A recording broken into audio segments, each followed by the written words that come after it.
alangkah indahnya mereka kalau ini plat F melakukan usahanya di kita, pajaknya juga ke kita.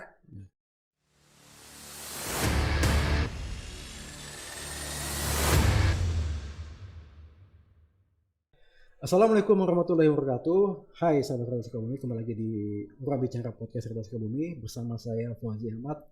Podcast kali ini akan berbincang-bincang dengan tamu narasumber yang sudah hadir di studio kami hari ini, dan podcast ini merupakan kerjasama dengan DPRD Kabupaten Sukabumi untuk program Adikarya.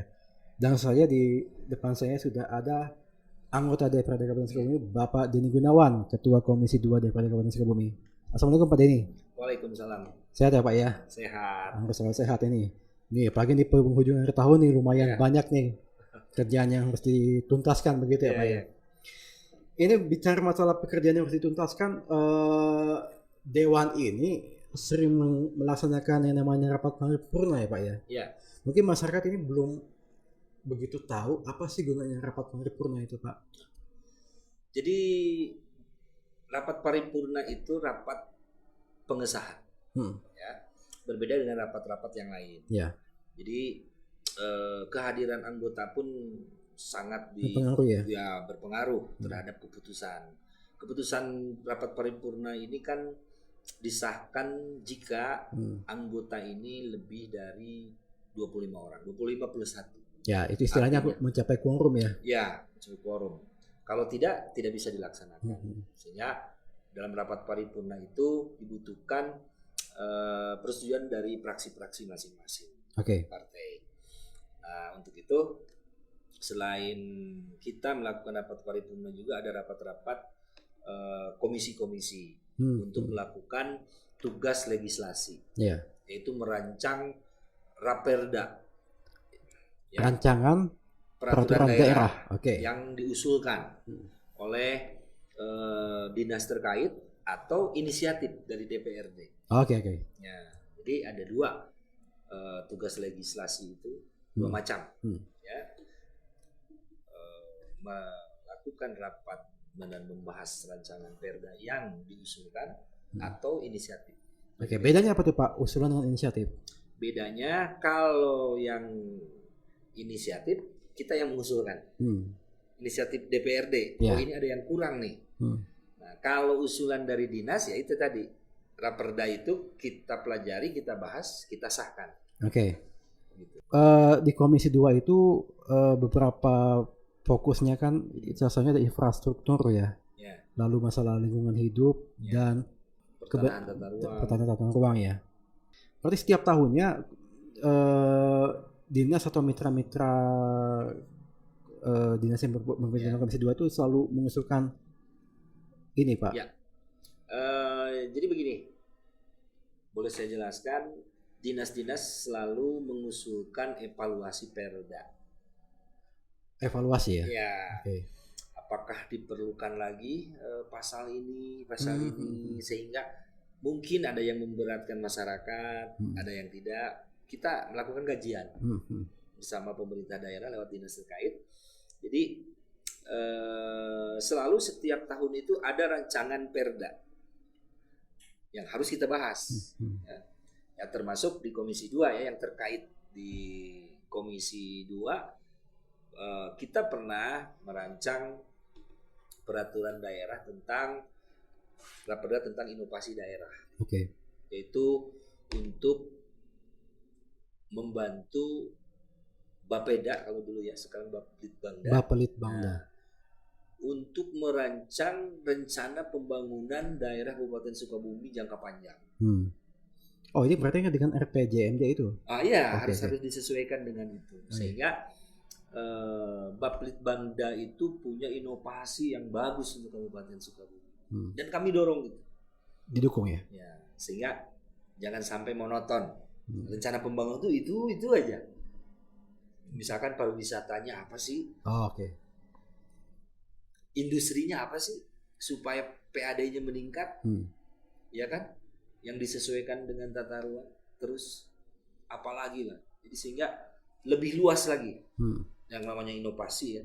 Makanya kita merancang perda inovasi daerah. Tetapi tertunda di tahun ini. Insya Allah di tahun depan. Oke. Terus ada juga Raperda tentang pencegahan dan penanggulangan bahaya kebakaran. Oh, ini kayaknya dinas DPKP nih yang mengusulkan. Iya. Oke. Itu pernah kita rancang.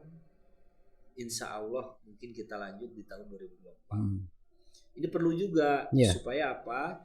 Tugas dan tanggung jawab dinas pemadam kebakaran ini kan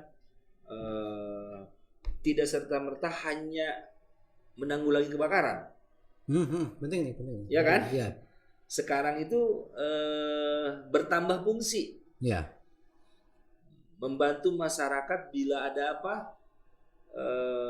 Bencana-bencana kecil lah. Termasuk bahkan ular masuk, terus dia datang biawak, macam itu. Ada hewan-hewan liar yang mengganggu. Oh, monyet banyak yang monyet liar, tawon. Oh ya, tawon juga tuh. Nah, itu yang sedang dilakukan supaya dinas pemadam kebakaran ini petugasnya multifungsi. Oke. Itu kan harus diatur. Ya. Ya, lewat Raperda. Ya mudah-mudahan lah dengan doa dari masyarakat Kabupaten Sukabumi. Jadi kita punya kayak 911 untuk masalah bukan kejahatan tapi masalah bencana kecil, kebakaran seperti itu. Berarti bakal gambarannya teknisnya bakal ada kayak hotline gitu untuk bisa dihubungi gitu, ya, khusus gitu ya. Itu. Wah, menarik juga nih. Makanya pemerintah daerah Kabupaten Sukabumi membangun kantor cabang dari dinas pemadam kebakaran ada 3 yang baru. Di mana aja Pak? Di Kalapanunggal, ya, di Parungkuda sama di Japang Kulon. Melebarkan sayap untuk bisa melayani aduan dari masyarakat, terutama ya pencegahan kebakaran. Memang paling krusial ya untuk menyelamatkan masyarakat kita dari bencana itu. Memang pos-pos damkar ini harus disiapkan. Ya. Nah, mungkin ke depan mobil-mobil damkar juga ya ini direncanakan akan ditambah. Pos ditambah. Ya. Unit armada juga ditambah. Tenaganya pasti ditambah. Tenaganya juga ditambah. Nah, Insya Allah lah. Nah, ini kalau bicara nambah tenaga ini nambah beban juga nih. Berarti kan harus tenaga ini tenaga apa nih Pak? Ya mungkin apakah? Ya nantinya lewat teknis dinas terkait ya. Nanti mungkin masuknya P3K atau apa. Oh gitu. Jadi bentuk pelayanan kan kita mesti maksimal. Ya kan? Anggaran-anggaran itu harus optimal dan maksimal digunakan untuk pelayanan masyarakat Kabupaten Sukabumi. Tidak hanya di sektor pendidikan saja, tidak hanya di sektor kesehatan saja. Mudah-mudahan Kabupaten Sukabumi lebih baik lagi ke depan. Oke. Itu 2 Raperda ini sifatnya akan diusulkan kembali. Ya, akan dibahas kembali di tahun 2024. Oke, di tahun depan berarti Pak ya. Tapi di tahun ini adakah sudah yang jadi perda gitu Pak? Oh ada, yaitu Perda TJS PKBL. TJS PKBL tanggung jawab sosial perusahaan tentang CSR. Oh ya, ini bahasa Indonesia tentang CSR. CSR itu kan Corporate Social Responsibility gitu, tanggung jawab sosial perusahaan ya. Dan bina lingkungan. Oh betul ya. Oke. Ini bagaimana Pak dengan Perda TJS PKBL ini Pak? Alhamdulillah Perda TJS PKBL ini sudah disahkan dan berlaku mulai bulan Mei 2023. Ya, 2023. Ini untuk mengatur perusahaan dalam menyalurkan dana CSR agar perusahaan-perusahaan itu mempunyai tanggung jawab setiap tahun untuk bisa membantu segala pembangunan yang dilaksanakan oleh pemerintah daerah Kabupaten Sukabumi. Yang menarik, dalam pasal-pasal tertentu yang tidak melaksanakan, perusahaan yang tidak melaksanakan itu, satu itu dapat teguran, yang kedua bisa dicabut izin usaha. Oke. Kenapa sampai seperti itu? Nah, ini kan hasil evaluasi Perda yang lama. Sebetulnya Perda ini sudah ada, tetapi dievaluasi, ditambah kembali supaya lebih tajam. Apa yang ditambah, Pak? Pasal apa yang ditambah? Itu tentang pencabutan izin usaha. Tentang punishment-nya ya? Ya, apabila memang perusahaan itu masih bandel, tidak membantu masyarakat lewat CSR. Oke. Tapi kan kita dapat penjelasan sebelumnya bahwa CSR ini atau TJS PKBL ini sifatnya bahasa umumnya adalah dikolektifkan, ya. Begitu bukan, Pak? Enggak. Sekarang itu perusahaan-perusahaan melakukan CSR itu di lingkungannya masing-masing. Langsung ke masyarakat? Iya. Oke. Tetapi ada laporan. Oh iya. Nah, ini kan asumsinya masyarakat anggaran CSR disetor Ke Pemda. ke Pemda. Itu Nah, itu. enggak Bukan begitu. Bukan begitu ya. Bukan begitu. Jadi yang mengatur itu Bapelitbangda. Mereka hanya harus membantu masyarakat sekitar, misalkan sektor pendidikan, di sektor kesehatan boleh, apapun yang bisa mereka bantu, tetapi ada laporannya. Nah, perusahaan ini dianjurkan untuk masuk kepada forum CSR Kabupaten Sukabumi, sehingga mereka terdeteksi apa yang mereka lakukan, apa yang sudah mereka bantu terhadap masyarakatnya. Nah, supaya bisa membedakan antara sumbangan bantuan dan CSR ini wajib. Kadang-kadang perusahaan yang nakal, ya mohon maaf, mereka membantu tetapi ngomongnya ini CSR saya. Padahal ini kalau bantuan kan namanya bantuan. Bantuan ini besar kecilnya tidak diatur. Tapi kalau CSR ada hitungannya, ada formulanya. Iya, ada formulanya. Terus wajib mereka melakukan. Kalau bantuan kan bagaimana dia pas bisa membantu saja. Seikhlasnya. Tapi mudah-mudahan ya dengan disahkannya Perda ini belum lama, sekitar 3 minggu yang lalu, Bapelitbangda melakukan sosialisasi, mengundang seluruh perusahaan di Kabupaten Sukabumi yang dilaksanakan di Pangrango, ini mensosialisasikan ini karena ada pasal-pasal yang memang harus mereka ketahui. Bahwa kalau tidak melakukan, pertama ada teguran, yang kedua penghentian usaha dulu, yang ketiga baru pencabutan izin usaha. Kayak main bola nih, kasih kartu kuning gitu ya. Sampai kartu merah gitu. Dan kami di Komisi 2 sangat menyetujui akan hal itu. Biar Perda ini sangat dipatuhi oleh perusahaan, karena ratusan perusahaan yang ada di Kabupaten Sukabumi jangan enjoy sendiri. Perhatikan masyarakatmu di sekitar. Dengan kehadiranmu bisa merasakan kemakmuranmu. Nah, tadi kita sempat membahas masalah formula. Kalau boleh tahu dibocorkan nih, Pak, formulanya bagaimana?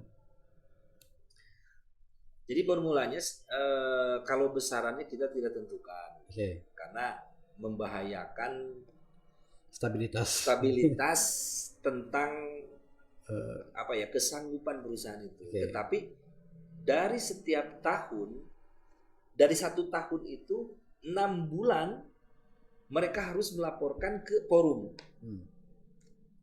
TJS PKBL ini, dan DPRD akan memanggil forum tersebut, perusahaan-perusahaan mana saja yang belum, kami akan sidang. Yang belum melaporkan. Karena disitulah kuncinya, mereka tidak bisa sembunyi. Memilah-milah mana bantuan. Saya ngebantu ini, RT ini bukan CSR, tapi ini bantuan. Kalau CSR kan sekarang sudah ditetapkan merupakan sebuah kewajiban. Sempat beredar kabar bahwa formula yang dimaksud adalah ditentukan sebuah persentase dari total pendapatan selama setahunnya gitu ya. Pernah kami mengajukan itu, tetapi tidak disetujui oleh provinsi. Mereka ada regulasi yang mengatur itu. Tadinya kayak kami ingin mencantumkan nominal dari profit per tahun. Karena regulasinya di provinsi ini tidak nggak masuk lah, nggak menyalahi aturan. Jadi kami juga tidak mencantumkan nominal, tetapi kewajiban ini sekarang sudah berlaku bagi perusahaan-perusahaan yang memang seharusnya ya membantu masyarakat lewat CSR itu. Oke. Ini bagaimana masyarakat bisa ikut memonitoring, Pak? Apakah perusahaan, misalkan masyarakat di wilayah Cibadak, Ya. yang mana di wilayahnya dia tempat tinggal itu ada sebuah perusahaan, Ya. yang juga dia terdaftar dalam forum TJS PKBL itu. Bagaimana masyarakat setempat untuk bisa memonitor, mengetahui itu, apakah perusahaan itu sudah melakukan TJS PKBL apa? Ya. Gitu. Perusahaan itu kan harus membuat laporan kepada Bapitbangda, pemerintah daerah Kabupaten Sukabumi. Regulasinya per 3 bulan. Nah, per 3 bulan itu masyarakat bisa mengetahui atau mengecek langsung atau melaporkan ke Bapitbangda bahwa perusahaan itu ini selama ini belum melakukan. Apakah perusahaan ini sudah masuk ke forum TJS PKBL? Kalau belum, laporkan. Nanti ada tindakan-tindakan yang akan dilakukan oleh Bapitbangda itu. Oke. Ya ikut berkontribusi lah, memberikan informasi.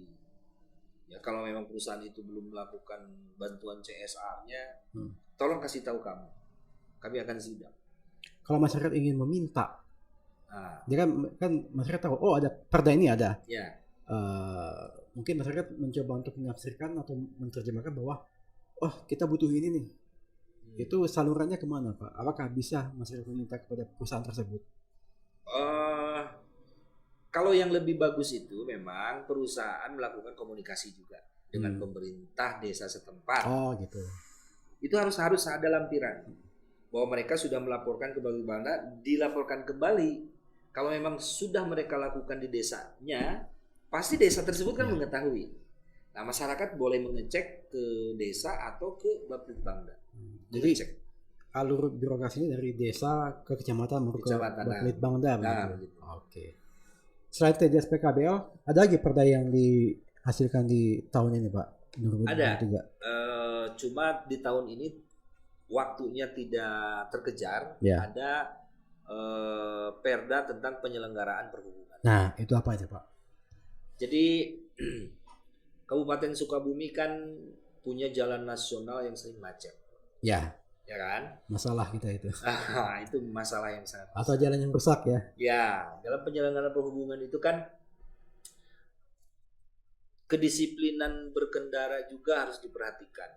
Ya, antara shelter terminal-terminal kecil, ya, di pabrik-pabrik. Terus ada lagi kedisiplinan tentang pajak kendaraan bermotor juga. Itu belum lama Komisi 2 ini datang ke Dinas Perhubungan Jakarta, DKI Jakarta, untuk bisa berkoordinasi mengadopsi yang bagus dari Pemprov DKI. Mereka kan mengatur lalu lintas ini 24 jam. Harus seperti apa baiknya? Bagaimana cara menerapkan ganjil genap. Nah, kalau kami coba mempelajari itu karena volume kendaraan yang ada di jalur nasional yang melintas di Kabupaten Sukabumi kan terus meningkat. Terutama kita sekarang punya gerbang-gerbang tol baru. Yang dampaknya begitu terasa karena belum tuntas nih. Tol kita dari Cigombong sampai ke Cirumput ini belum tuntas, baru setengah jalan sampai Parung Kuda. Nah, di poin-poin itu kami coba merancang bagaimana supaya lalu lintas di Kabupaten Sukabumi supaya tertata rapi. Jadi lewat rancangan perda penyelenggaraan perhubungan ini mudah-mudahan bisa mengcover aturan yang harus dilaksanakan oleh pengemudi, begitupun dengan pemilik. Saya pernah memikirkan, sedang juga dibahas Kita kan banyak perusahaan-perusahaan yang menggunakan angkutan plat B. Oke, ya. Tetapi melakukan usaha di kita. Dampak kemacetannya di kita. Apakah harus ada peraturan yang khusus jika melakukan usaha di kita, platnya mesti F? Nah, platnya masih B. Ini masih B. Oh iya. Harus plat F. Harus plat F kan? Ya, tapi ini tidak mudah karena kajian-kajiannya berhubungan dengan pemerintah Jakarta, pemerintah Sukabumi. Nah, ini tidak mudah. Kalau saya sih inginnya begitu. Karena banyak kan angkutan-angkutan ke kita datang untuk mengangkut muatan-muatan yang dari pabrik-pabrik di kita. Ya, maksudnya untuk diangkut ke Jakarta. Proses birokrasi administrasi dari pemerintah daerah asal plat itu, kalau D kan pasti wilayah Bandung ya, gitu. Diubah ke F itu tidak. Ya, maka tidak mudah. Ya. F-nya pun F mana saya dulu nih ya. harapan dengan Komisi 2 anggota yang lain. Alangkah indahnya mereka kalau ini plat F melakukan usahanya di kita, pajaknya juga ke kita. Tadinya seperti itu, tapi tidak mudah karena ada beberapa tahapan yang memang sampai saat ini masih dalam pembahasan. Ya, pada penyelenggara perhubungan ini menarik juga nih Pak. Tapi mungkin yang ingin saya tanyakan, implementasi konkretnya seperti apa? Apakah termasuk tadi Bapak tadi bilang menyebut DKI, itu kan mereka di sana kan melakukan revitalisasi angkutan umum ya? Ya. Bahwa tidak ada istilahnya lagi angkot yang ngetem gitu. Ya. Sopirnya dapatkan gaji gitu. Ya. Apakah seperti itu atau bagaimana Pak? Oh bukan, kita nggak mengatur ke sana. Oh gitu. Cuma secara umumnya tadi. Terus penyelenggara perhubungan ini juga mengatur tentang keadaan terminal yang harus ditata kembali. Semacam kita kan punya terminal yang belum berfungsi di perbatasan Sukabumi Bogor. Di Benda masih kosong. Masih kosong itu ya? Iya, karena angkot dari 0 berapa tuh yang dari Bogor itu masih masuk ke Pasar Cicurug. Kadang berfungsi ketika ada razia doang. Ada razia doang. Nah itu kan perlu penataan kembali. Uji ramcek segala macam. Iya ya, tapi itu ini ya belum berfungsi banget ya. Belum berfungsi. Termasuk itu kan harus difungsikan. Termasuk juga terminal-terminal di wilayah Pajampangan termasuk di. Nah iya sama. Banyak juga ya Pak ya.